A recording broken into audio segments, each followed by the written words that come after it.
నమస్కారం. ఇది సంగతికి స్వాగతం. అంతర్జాతీయ క్రీడా వేదికలపై మన దేశంలోని కొన్ని రాష్ట్రాలతో సమానమైన దేశాలే అగ్రపథంలో దూసుకువెళ్తున్నాయి. పతకాల పట్టికలో వెలుగుతున్నాయి. 130 కోట్ల జనభారతావనికి మాత్రం రెండంకెల పతకాలు సాధించడమే మహాభాగ్యంగా మారుతోంది. ఈ దుస్థితి ఎందుకు? ఎక్కడుంది తప్పు? లోపం ఎవరిది అంటే పతకాలు రాకపోతే నిట్టూర్పులు విడిచే పాలకులు క్రీడాభివృద్ధిపై ఇసుమంతైనా చిత్తశుద్ధి కనపరచడం లేదు. వసతులు కరవై చిల్లిగవ్వ నిధుల్లేక వెనుకబడుతున్న పాఠశాలలే ఇందుకు సజీవ సాక్ష్యం. విద్యార్థి సర్వతోముఖాభివృద్ధికి పాఠశాల స్థాయిలో క్రీడలకు ప్రాధాన్యం అవసరమని ఎన్నో అధ్యయనాల్లో రుజువైనా నిర్లక్ష్య ధోరణి వేడడం లేదు. మైదానాల కొరత, నిధుల లేమి, అధికారుల పర్యవేక్షణ లోపం, పాలకుల అలసత్వం బడిలో ఆటలకు ఆటంకంగా మారుతున్నాయి. ప్రోత్సాహం కరవై మెరికల్లాంటి క్రీడాకారులు వెలుగులోకి రాలేకపోతున్నారు. అయినా ఏలిన వారు అసలు లోపం ఎక్కడుందో గుర్తించలేకపోతున్నారు.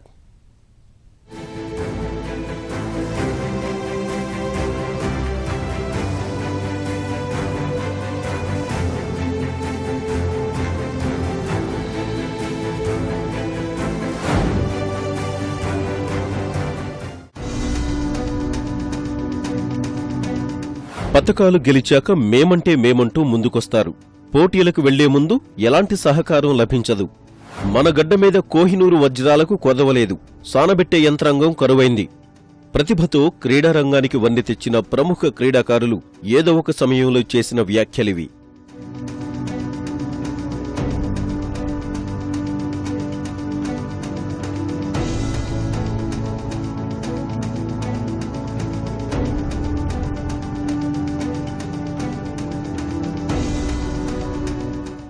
ఈ మాటలే మన క్రీడలకు దక్కుతున్న ప్రాధాన్యానికి నిదర్శనంగా నిలుస్తున్నాయి. ఇతర దేశాల్లో చిన్నారుల స్థాయిలోనే శిక్షణనిస్తూ అంతర్జాతీయ క్రీడా వేదికలపై మెరిసిపోతున్నారు. మన దేశంలో మాత్రం ఆ పరిస్థితి లేదు. పాఠశాల స్థాయిలోనే విద్యార్థుల్ని సానబెడితే దేశం గర్వించదగ్గ ఉత్తమ క్రీడాకారులుగా తయారవుతారని నిరూపితమైన అంశం.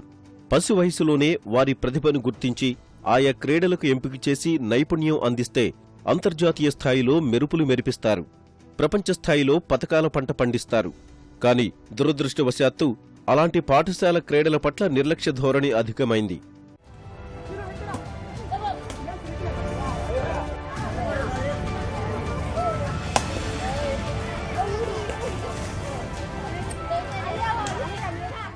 ఎంత పెద్ద క్రీడాకారుడైనా పాఠశాలల్లో ఓనమాలు నేర్చుకుంటాడు. బడిలోనే ఆటలకు బలమైన పునాది పడుతుంది. కాని రాష్ట్ర పాఠశాలల్లో క్రీడలు నిర్వీర్యమవుతున్నాయి. విద్యార్థుల శారీరక, మానసిక వికాసంతో పాటు దేహదారుఢ్యాన్ని క్రీడలు పెంపొందిస్తాయి. పిల్లల్లో ఆత్మస్థైర్యం, స్వీయ నియంత్రణ, సేవాభావం, ఉమ్మడి తత్వం, మనోధైర్యం, ఏకాగ్రత, నాయకత్వ లక్షణాలు వృద్ధి చెందడంలో క్రీడలు ప్రధాన భూమిక పోషిస్తున్నాయి. అయినా క్రీడల్లో ప్రతిభ, ఆసక్తి ఉన్నవారిని వెన్నుతట్టి ప్రోత్సహించేవారు కరువయ్యారు. పాఠశాల స్థాయిలో నిధుల విడుదల, ప్రోత్సాహకాలు అటకెక్కడం వంటి కారణాల వల్ల క్రీడలు కనుమరుగు దశకు చేరుకున్నాయి.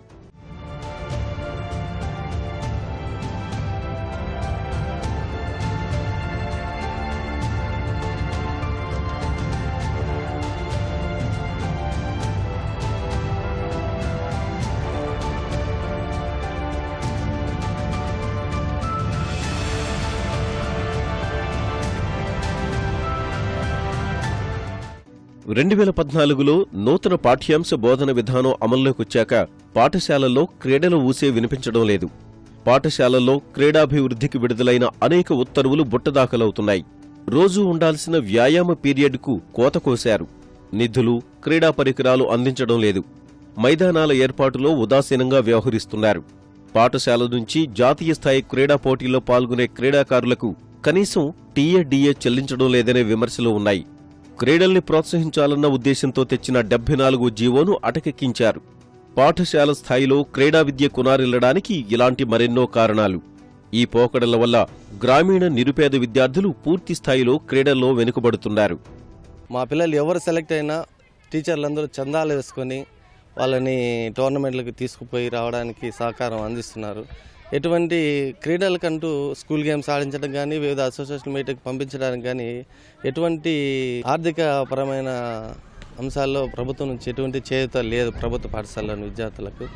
పాఠశాలలో ముఖ్యంగా మైదానం కొరత చాలా ఉంది సార్. ఆడుకోవడానికి పీఈటీగా మేము ఎన్నో సమస్యలు ఎదుర్కొంటున్నాం సార్. అక్కడ గ్రౌండ్ వసతి లేక ఉన్న కొద్దిపాటి గ్రౌండ్ను కూడా చదును చేసుకొని అక్కడ పిల్లల్ని ఆడిపించుకుంటున్నాం సార్. ఈ క్రీడా సామగ్రి కూడా చాలా తక్కువగా ఉంటుంది సార్.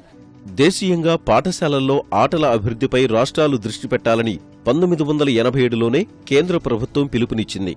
అందుకనుగుణంగా నిధులు, మౌలిక వసతులు పాఠశాలల్లో కల్పించాలని స్పష్టం చేసింది. మైదానాలు తీర్చిదిద్దడం, క్రీడా పరికరాలు అందుబాటులో ఉంచడం, జిల్లా, రాష్ట్ర, జాతీయ స్థాయి క్రీడా పోటీల్లో పాల్గొనే వారికి రవాణా, ఇతర ఖర్చులకు డబ్బులు చెల్లించడం వంటివి ఏర్పాటు చేయాలని సూచించింది. ఇవన్నీ ఆర్భాటానికి పరిమితమయ్యాయి. తూతు మంత్రంగా చర్యలు చేపట్టినా అవి సత్ఫలితాలందించలేదు. అన్ని స్కూల్స్ కూడా ఇవి అఫోర్డ్ చేయలేని పరిస్థితులు ఉన్నాయి. ఎందుకంటే హాకీ స్టిక్ వచ్చేసి ఒక్కొక్క స్టిక్ మినిమం 1000 రూపీస్ ఉంటుంది, ఒక యావరేజ్ స్టిక్, బిగినింగ్ స్టిక్ కొనాలంటే. సో ఇవన్నీ గ్రామీణ ప్రాంతాల్లో స్కూల్స్ ఎఫర్ట్ చేయలేని పరిస్థితి. గ్రౌండ్స్ సరిగా లేవు, గ్రౌండ్స్ లేదు, ప్లస్ టీచర్స్ నుంచి మంచి సహకారం అందిస్తున్నా కూడా గ్రౌండ్స్ లేక చాలా ఇబ్బంది పడుతున్నారు ప్లేయర్స్. వాళ్ళ స్టేట్స్కి, నేషనల్స్కి వెళ్ళడానికి ఫండ్స్ రావట్లేదు. స్కూల్స్లో సరైన ఎక్విప్మెంట్స్ లేవు. ఎక్విప్మెంట్స్ లేకుండా పిల్లలు ఏం ఆడతారు? క్రీడల దుస్థితికి చిత్తూరు జిల్లానే ఉదాహరణ. జిల్లాలో 604 ఉన్నత పాఠశాలలున్నాయి.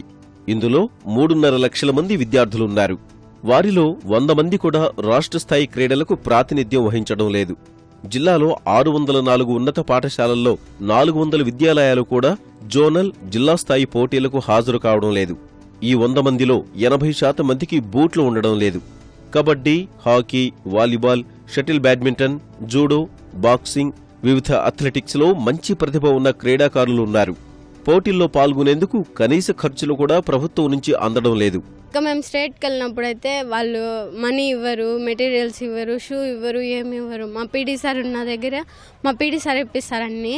ఇంకా మేము నేషనల్కి వెళ్ళేటప్పుడు మనీ ఛార్జీలు వాళ్ళు పెట్టుకుంటారు. ఇంకా ట్రాక్ షూట్ ఒకటి ఇస్తారు. ఇంకా మేమే అన్ని షూస్, అన్ని మెటీరియల్స్ అన్నీ మేమే తీసుకుని వెళ్ళాలి ఆడుకునేదానికి. మేము రెజ్లింగ్ జూడోలో గెలిచినప్పుడు ఎక్కడికైనా వెళ్ళాల్సి వచ్చినప్పుడు మాకు ఛార్జీలు కానీ ఏమైనా డబ్బులు ఏమైనా కానీ కూడా మా స్టాఫ్, మా పీటీ సార్ వాళ్ళందరూ వేసుకుని మాకు ఇస్తారు. రాష్ట్రంలో అన్ని ఉన్నత పాఠశాలల్లోనూ క్రీడల పట్ల ఉదాసీన పరిస్థితి నెలకొంది. రాష్ట్రంలో 4500కు పైగా ఉన్నత పాఠశాలలున్నాయి. కేవలం 958 పాఠశాలలకు మాత్రమే ప్రమాణాలందుకునే మైదానాలున్నాయి. 200 మంది విద్యార్థులు ఉన్న పాఠశాలకు 500 చదరపు మీటర్ల విస్తీర్ణంలో క్రీడా మైదానం ఉండాలి. విద్యార్థుల సంఖ్య 400కు మించితే 1000 చదరపు మీటర్లుండాలి. 1000 మంది విద్యార్థులున్న పాఠశాలకు 2000 చదరపు మీటర్ల వైశాల్యం ఉన్న మైదానం అవసరమని ప్రభుత్వ లెక్కలు చెబుతున్నాయి. విద్యార్థుల సంఖ్యకు అనుగుణంగా మైదానం ఉన్న పాఠశాలలు రాష్ట్రంలో 400కు మించడం లేదు. గ్రామీణ ప్రాంతాల పాఠశాలల్లో పరిస్థితి మరింత అధ్వానం. 2749 ఉన్నత పాఠశాలలకు అసలు క్రీడా మైదానమే కరవైంది. మైదానంతో పాటు ప్రతి 250 మంది విద్యార్థులకు ఓ వ్యాయామ ఉపాధ్యాయుడిని నియమించాలి. రాష్ట్రంలో 800 పాఠశాల వ్యాయామ ఉపాధ్యాయ పోస్టులు ఖాళీగా ఉన్నాయి. వ్యాయామ ఉపాధ్యాయుడు ఉంటేనే కాస్తో కూస్తో క్రీడల్ని ప్రోత్సహిస్తాడు. ఈ పోస్టుల ఖాళీ వల్ల పాఠశాల స్థాయిలో ఆటల పోటీలే కరువయ్యాయి. పాఠశాలకు ప్రత్యేకంగా క్రీడలకు నిధులు రాక విరాళాలు సేకరించి పాఠశాలకు అవసరమైన క్రీడా పరికరాలు కొనుగోలు చేస్తున్నారు. ఆయా పాఠశాల విద్యార్థులు జోనల్, జిల్లా, రాష్ట్ర స్థాయి క్రీడా పోటీల్లో పాల్గొనాలంటే వ్యాయామ ఉపాధ్యాయుడు దాతలపై ఆధారపడాల్సి వస్తోంది. మాకు గవర్నమెంట్ తరపు నుంచి ఎటువంటి సపోర్ట్ లేదు. మాకు గ్రౌండ్ ఇంకా ఎక్కువ ప్రాక్టీస్ చేయాలన్నా కానీ మాకు ఇక్కడ సరిపడా మెటీరియల్స్ లేవు. మాకు కొంతమంది దాతలు కానీ ఎవరైనా ఎంకరేజ్ చేస్తే ఇంకా చాలామంది ఆడే పిల్లలు ఉన్నారు. ఇక్కడ పర్సనల్ ఖర్చులంతా మేమే పెట్టుకుంటాం. ఇంకా ఛార్జీలు అవన్నీ మాత్రం పీటీ సార్, స్టాఫ్ ఇస్తారు. గవర్నమెంట్ నుంచి అదేమీ లేదు సార్. షూ అంతా వాళ్ళు జూడో వాళ్ళే ఇస్తారు. డబ్బులు లేకపోవడం వల్ల మేము వెళ్ళాం కదా, అక్కడ వచ్చేటప్పుడు అది ట్రైన్కి దానికి అప్పుడు మా సార్ పెట్టాడు. మా సారే దొడుకొచ్చాడు మమ్మల్ని. పాఠశాలల్లో క్రీడారంగ అభివృద్ధికి అనేక పథకాలు, ప్రభుత్వ ఉత్తర్వులు విడుదల చేశారు. అవేమీ క్రీడారంగాన్ని ఆదుకోలేకపోతున్నాయి. 1982లో వ్యాయామ విద్యను ప్రోత్సహించి క్రీడలకు పెద్దపీట వేయాలన్న ఉద్దేశంతో 107 జీవో విడుదల చేశారు. ఆ ఉత్తర్వుల ప్రకారం ప్రతిరోజు వ్యాయామ ఉపాధ్యాయుడు ప్రత్యేకంగా విద్యార్థుల హాజరు తీసుకోవాలి. ఈ విధానం వల్ల రోజువారీ మైదానంలో విద్యార్థులు గడుపుతారని భావించారు. ఈ విధానం కాలక్రమంలో అటకెక్కింది. జాతీయ అంతర్జాతీయ స్థాయిలో రాణించే క్రీడాకారులు వ్యాయామ ఉపాధ్యాయుల్ని ప్రోత్సహించాలన్న లక్ష్యంతో 2003లో 51 జీవో తీసుకొచ్చారు. ఆ ప్రకారమైతే అంతర్జాతీయ స్థాయిలో బంగారు పతకం సాధించే క్రీడాకారులకు 4.5 లక్షల రూపాయల నగదు ప్రోత్సాహకం అందించాలి. పాఠశాల స్థాయి వరకు ఈ నగదు బహుమతి ఆ స్థాయికి తగ్గట్టుగా నిర్దేశించారు. కానీ అత్యుత్తమ ప్రతిభ చూపిన క్రీడాకారులకు పైసా దక్కడం లేదు. పాఠశాల స్థాయి వరకు వచ్చేసి క్రీడలను ప్రోత్సహించే విధంగా సెస్ అలాగే స్పోర్ట్స్ సెస్ అని చెప్పేసి పంచాయతీరాజ్ వాళ్ళు 3% తమకు వచ్చేటువంటి ఆదాయంలో క్రీడా రంగానికి కేటాయించాలని చెప్పేసి జీవో స్పష్టంగా ఉన్నది. అనేక జిల్లాలలో ఎక్కడ కూడా ఆ ఆదాయం వచ్చేసి రావడం లేదు. పాఠశాల ప్రారంభానికి సంబంధించి ప్రభుత్వం జీవో మేరకు ప్రతి పాఠశాల కూడా ఆట స్థలం ఉండాలనేటువంటిది ఒక నిబంధన ఉంది. అయితే ఈరోజు ఏ ప్రభుత్వ పాఠశాలను పక్కన పెడితే ప్రైవేటు పాఠశాలకు కనీస ఆట స్థలం అనేటువంటిది లేకపోయినా ప్రభుత్వం అనుమతినిస్తోంది. 2012లో ఇచ్చిన 63 జీవో మేరకు వారానికి 6 పీరియడ్లు వ్యాయామ విద్యకు కేటాయించాలి. 2014లో వచ్చిన నూతన విద్యా విధానం వల్ల వారానికి 1 పీరియడ్ కూడా వ్యాయామ విద్యకు కేటాయించని దుస్థితి నెలకొంది. క్రీడాకారుల్ని ప్రోత్సహించాలన్న ఉద్దేశంతో అమల్లోకి తెచ్చిన 74 జీవో ప్రకారం రాష్ట్ర, జాతీయ, అంతర్జాతీయ క్రీడా పోటీల్లో ప్రతిభ చూపిన క్రీడాకారులకు విద్యా, ఉద్యోగ నియామకాల్లో 2% కోటా ఉండాలి. పలు శాఖలు, విద్యాసంస్థలు అదీ పట్టించుకోవడం లేదనే విమర్శలున్నాయి.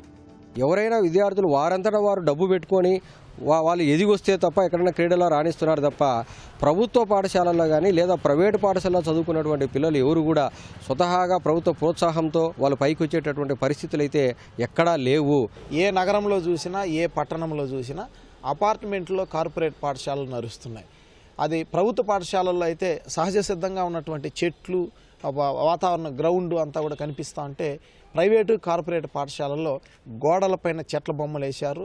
అలాగే అపార్ట్మెంట్లో వాళ్ళు తేనె తుట్టెలో ఈగల్లాగా బతకాల్సిన పరిస్థితి ఉంది. ఈ విషయంలో ఆఖరిగా గుర్తుంచుకోవాల్సింది ఒక్కటే. అంతర్జాతీయ స్థాయిలో క్రీడల నిర్వహణకు రాష్ట్రాన్ని వేదికగా మలుచుకోవాలని భావిస్తున్న ప్రభుత్వం అందుకు పునాదైన పాఠశాల క్రీడలపై ముందు దృష్టి సారించాలి. చదువులతో పాటే ఆటల్ని అంతే ప్రాధాన్యంతో పరుగులెత్తించాలి. అప్పుడే ఆణిముత్యాల్లాంటి క్రీడాకారులు బయటకొస్తారు.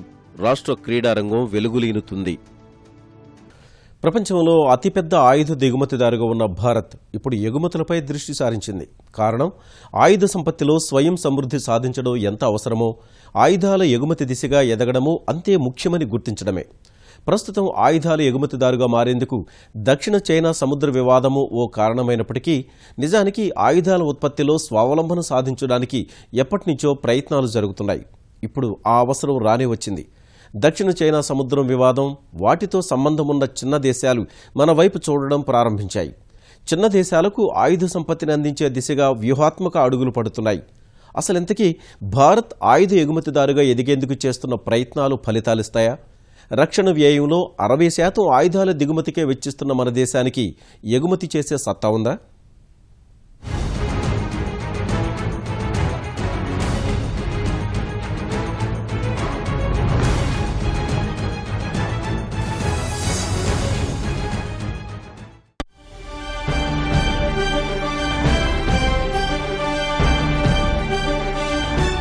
ఇప్పటి వరకు ఆయుధాల దిగుమతే తప్ప సొంత తయారీపై భారత్ ఇప్పటిదాకా దృష్టి పెట్టనేలేదు. ఆయుధాల కోసం ఇతర దేశాల మీద ఆధారపడిందే తప్ప ఆయా దేశాల నుంచి ఆయుధాలను కొనుగోలు చేసే సమయంలో కనీసం పరిజ్ఞానం బదిలీ కోసం ప్రయత్నాలు జరగలేదు. ఒకవేళ సాంకేతిక నైపుణ్యం లభించినా అరకొర తప్ప వాడుకున్న దాఖలాలు లేవు. ప్రస్తుతం దక్షిణ చైనా సముద్ర వివాదం ఆయుధ సామాగ్రికి గిరాకీ పెంచడం వల్ల చైనా వైరిపక్షాలుగా ఉన్న దేశాలు డ్రాగన్ దేశం యత్నాలు ధీటుగా ఎదుర్కొనేందుకు అవసరమైన ఆయుధాలను సమకూర్చే దిశగా ప్రయత్నాలు మొదలుపెట్టాయి.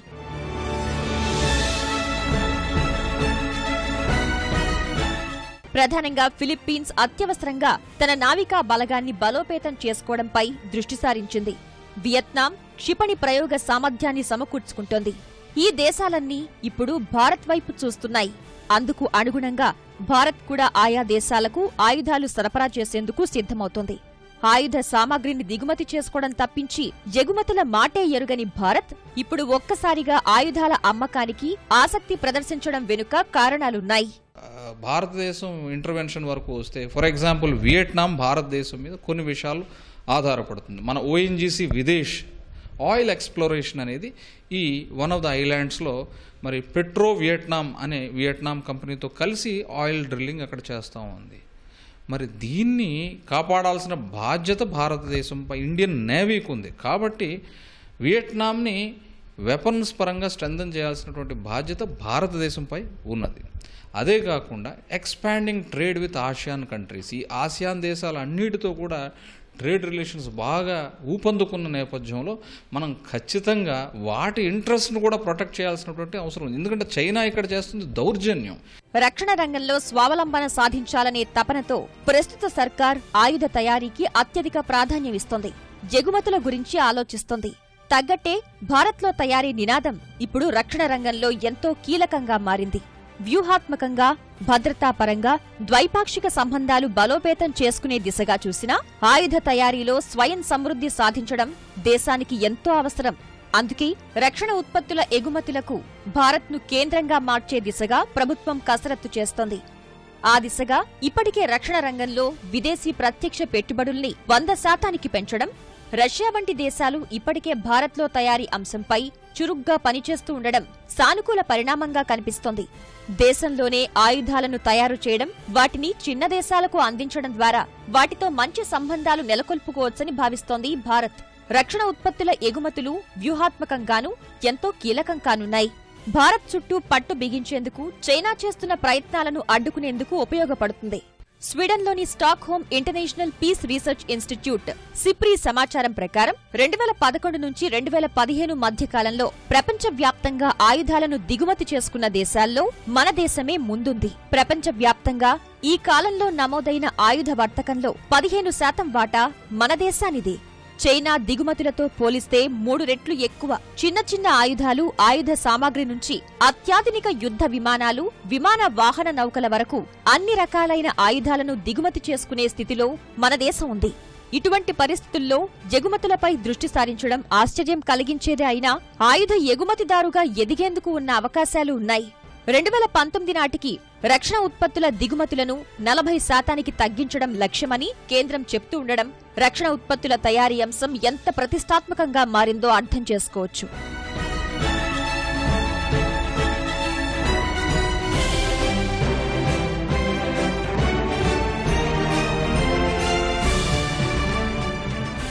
కేంద్రం తీసుకుంటున్న సానుకూల నిర్ణయాలతో 2 ఏళ్లలోనే రక్షణ ఉత్పత్తుల ఎగుమతి వృద్ధి చెందినట్టు తెలుస్తోంది. 2025 నాటికి 20,000 కోట్ల మేర ఆయుధాలు ఎగుమతి చెయ్యాలి అనేది భారత్ లక్ష్యం. మేక్ ఇన్ ఇండియా విధానం, ఆయుధ సామాగ్రి పరిశోధన, అభివృద్ధి, తయారీకి నరేంద్ర మోదీ ప్రభుత్వం ఇస్తున్న ప్రాధాన్యాన్ని పరిగణనలోకి తీసుకుంటే ఇది సాధ్యమేనని అంటున్నారు నిపుణులు. మరోవైపు దేశానికి 3 వైపులా ఉన్న సుదీర్ఘ తీరాన్ని గస్తీ కాసే నౌకదళానికి సంబంధించిన ఉత్పత్తులను దేశీయంగా సమీకరించుకోవడానికే కేంద్రం పెద్దపీట వేసింది. యుద్ధ నౌకలు, జలాంతర్గాములను భారత నౌకా నిర్మాణ కేంద్రాల్లోనే తయారు చేసే దిశగా నిర్ణయం తీసుకుంది. అమెరికా, ఇజ్రాయెళ్ల నుంచి ప్రపంచ విపణికి ఆయుధ సామాగ్రిని అందించే సంస్థలన్నీ ప్రైవేట్ రంగానికి చెందినవే. మన దేశంలో మొదటి నుంచి ఆయుధ సామాగ్రి, ఆయుధాల తయారీ ప్రభుత్వ రంగంలోనే సాగుతోంది. ఆయుధ పరిశోధనలకు డిఆర్డీఎల్ వంటి పరిశోధనా సంస్థలు, తయారీకి ఆర్డినెన్స్ ఫ్యాక్టరీలు ప్రభుత్వం నెలకొల్పింది. వాటిల్లో ప్రైవేట్ రంగ సంస్థల భాగస్వామ్యం నామమాత్రం. మారిన అవసరాలు, ప్రాధాన్యాల నేపథ్యంలో ప్రైవేట్ భాగస్వామ్య అవసరాన్ని ప్రభుత్వం ఇప్పుడిప్పుడే గుర్తిస్తోంది. అందుకే ఆయుధ పరిశోధనలు, తయారీకి వీలు కల్పించే విధానాన్ని ఆవిష్కరిస్తోంది. తత్ఫలితంగా దేశీయంగా అతిపెద్ద ఆయుధ తయారీ పరిశ్రమ రూపుదిద్దుకోనుంది. అందువల్ల అతి తక్కువ సమయంలోనే భారతదేశం అత్యంత కీలకమైన ఆయుధాలు ఎగుమతి చేసే దేశంగా మారే అవకాశాలు కనిపిస్తున్నాయి. ప్రస్తుతం త్రివిధ దళాలకు, ఆయుధాల కొనుగోలుకు మనం చేస్తున్న వ్యయం దాదాపు 2.5 లక్షల కోట్లు. ఇందులో సగానికి పైగా విదేశీ దిగుమతులే. సరిహద్దుల్లో నిత్యం పహారా కాసే సైన్యానికి అత్యాధునిక తుపాకులు, రాత్రిపూట చూసే పరికరాలు, శతఘ్నులు, ఇలా వేర్వేరు కీలకమైన పరికరాల్ని దిగుమతి చేసుకుంటున్న పరిస్థితి. అదే సమయంలో వైమానిక దళానికి ఫైటర్ జెట్లను రష్యా, అమెరికా, ఫ్రాన్స్ లాంటి దేశాల నుంచి కొనుగోలు చేస్తున్నాం. వాటికి ఏటా 70,000 కోట్లు వ్యయమవుతుంది. ప్రపంచవ్యాప్తంగా మారుతున్న పరిస్థితుల్ని దృష్టిలో ఉంచుకుని దేశీయంగానే యుద్ధ నౌకలను, జలాంతర్గాములను తయారు చేసుకోవాలన్న లక్ష్యాన్ని రక్షణ శాఖ ఆచరణలోకి తెస్తోంది. ప్రస్తుత అవసరాల మేరకే దిగుమతుల్ని పరిమితం చేసి భవిష్యత్ అవసరాలకు దేశీయంగానే తయారు చేయనుంది. మేక్ ఇన్ ఇండియా నినాద ఉద్దేశము అదే. రక్షణ ఉత్పత్తుల తయారీలో స్వావలంబనతో పాటు ఎగుమతుల ద్వారా విదేశీ మారక ద్రవ్యాన్ని ఆర్జించడము ఇందులో అంతర్గత లక్ష్యం. నేను ఇందాక చెప్పినట్లు ఈ ఎగుమతుల వల్ల ఒకటి ఫారిన్ ఎక్స్చేంజ్ని మనం భారతదేశం ఎండ్ చేయగలుగుతుంది. రెండవది దేశీయ పరిశ్రమలు మరింత అభివృద్ధి చెందుతాయి. వారి యొక్క క్వాలిటీ కాంపిటేటివ్నెస్ కూడా పెరుగుతుంది. అయితే దీంట్లో ఒక విషయం చెబుతుంటారు, మన సైనిక అవసరాలకు సరిపోకుండానే మన ఉత్పత్తి సరిపోవట్లేదు, అలాంటప్పుడు మనం ఎగుమతులు చేయొచ్చా అని. ఈరోజు కొన్ని ఉత్పత్తుల యొక్క ప్రొడక్షన్ రేట్ పూర్తిగా సరిపోకపోవచ్చు, కానీ వాళ్ళు ఆ ఉత్పత్తుల యొక్క ప్రొడక్టివిటీని పెంచేటువంటి ప్రయత్నంలో నిమగ్నమై ఉన్నారు. రెండవది, ఎక్కడైతే మనం పూర్తిగా వీరికి సరిపోయేంతగా ప్రొడక్షన్ చేయలేకపోతున్నామో ఆయా ఉత్పత్తుల్లో కూడా కొంచెం శాతం ఈ యొక్క ప్రొడక్టివిటీ లేకుండా ఇక్కడ సైనిక అవసరాలకు ఉండేటువంటి ఇబ్బందులు లేకుండా కొద్ది శాతం ఎక్స్పోర్ట్ అనేటువంటిది అలవాటు చేయాలని కొంత మేరకు కొద్ది శాతాన్ని ఎగుమతులకు పర్మిషన్ ఇవ్వడం అనేటువంటి జరుగుతుంది. భారత రక్షణ పరిశోధనా సంస్థలు తయారు చేసిన రక్షణ ఉత్పత్తుల్ని కొనుగోలు చేసేందుకు ప్రపంచవ్యాప్తంగా 50కి పైగా దేశాలు ఆసక్తి చూపుతున్నాయి. ఈక్వెడార్, మలేషియా, ఇండోనేషియా, బ్రెజిల్ వంటి దేశాలకు హెలికాప్టర్ల వంటి రక్షణ ఉత్పత్తులు ఎగుమతవుతున్నాయి. ప్రభుత్వ రంగ సంస్థ హిందుస్థాన్ ఏరోనాటిక్స్ లిమిటెడ్ తయారు చేసిన తేలికపాటి హెలికాప్టర్ ధ్రువ్ విస్తృతంగా సేవలందిస్తోంది. ఐక్యరాజ్య సమితి అంతర్జాతీయ మిషన్లలోనూ ఈ హెలికాప్టర్ని వినియోగిస్తున్నారంటే మన సామర్థ్యం అర్థం చేసుకోవచ్చు. ప్రభుత్వ రంగ సంస్థల ఉత్పత్తి సామర్థ్యం ఈ 2 ఏళ్లలో చెప్పుకోదగిన స్థాయిలోనే పురోగతి సాధించింది. ఆర్డినెన్స్ ఫ్యాక్టరీలు ఇన్సాస్, ఏఎస్ఎల్ఆర్ లాంటి తుపాకులు, పిస్టల్స్, రివాల్వర్ల లాంటి చిన్న చిన్న ఆయుధాలనే తయారు చేయగలుగుతున్నాయి. చెన్నైలో ఎంబీటీ అర్జున్ లాంటి ట్యాంకుల తయారీ కర్మాగారమున్నా దాని ఉత్పత్తి సామర్థ్యం మరింత పెరగాల్సి ఉంది. భారత వాయుసేన సత్తాను, బలాన్ని మరింత పెంపొందించే దిశగా ఏడీఏ, హిందుస్థాన్ ఏరోనాటిక్స్ లిమిటెడ్ దేశీయంగా తేజస్ ఫైటర్ జెట్ను సిద్ధం చేశాయి. సొంతంగా యుద్ధ విమానాలు తయారు చేసుకోవాలన్న కల తేజస్ ద్వారా ఫలించింది. తేజస్ ఇటీవల భారత వాయుసేనలో చేరింది. ఈ విమానాన్ని మన దేశం నుంచి కొనుగోలు చేయడానికి శ్రీలంక, ఈజిప్ట్, ఇండోనేషియా వంటి దేశాలు ఆసక్తి చూపుతున్నాయి. కోల్కతాలోని ఆర్డినెన్స్ ఫ్యాక్టరీ అభివృద్ధి చేసిన శతగ్ని ధనుష్ సైన్యం వరలోకి చేరుతోంది. రష్యా సాంకేతిక సహకారంతో మన దేశం అభివృద్ధి చేసిన క్షిపణి బ్రహ్మోస్. ఈ క్షిపణి కొనుగోలుకు వియత్నాం ఆసక్తి చూపిస్తోంది. తుముకూరులో 2018 నాటికి హెలికాప్టర్ తయారవుతుందని ఆశాభావం వ్యక్తం చేస్తున్నారు. రానున్న 15 ఏళ్లలో ఈ కర్మాగారం నుంచి 600 హెలికాప్టర్లు సిద్ధమవుతాయని భావిస్తున్నారు. దేశీయంగా తయారైన ఆయుధ సామాగ్రి ఇతర దేశాల్ని ఆకర్షిస్తుండటం వల్ల భారతదేశం ఆయుధాల్ని ఎగుమతి కూడా చేయగలదన్న నమ్మకం ఏర్పడింది. ఇదే స్ఫూర్తితో మరిన్ని రక్షణ ఉత్పత్తుల తయారీ కేంద్రాలను నెలకొల్పి స్వయం సమృద్ధితో ఆయుధాలు సమకూర్చుకోవాలని భారత్ భావిస్తోంది. తద్వారా మన దళాల యుద్ధ సామర్థ్యం పెరగడంతో పాటు ఎగుమతి లాంటి అంశాల్లో మన దేశం ప్రభావం చూపడానికి మరిన్ని అవకాశాలేర్పడతాయి. మరిన్ని విభిన్న అంశాలతో మరో ఇదే సంగతిలో కలుసుకుందాం. నమస్కారం.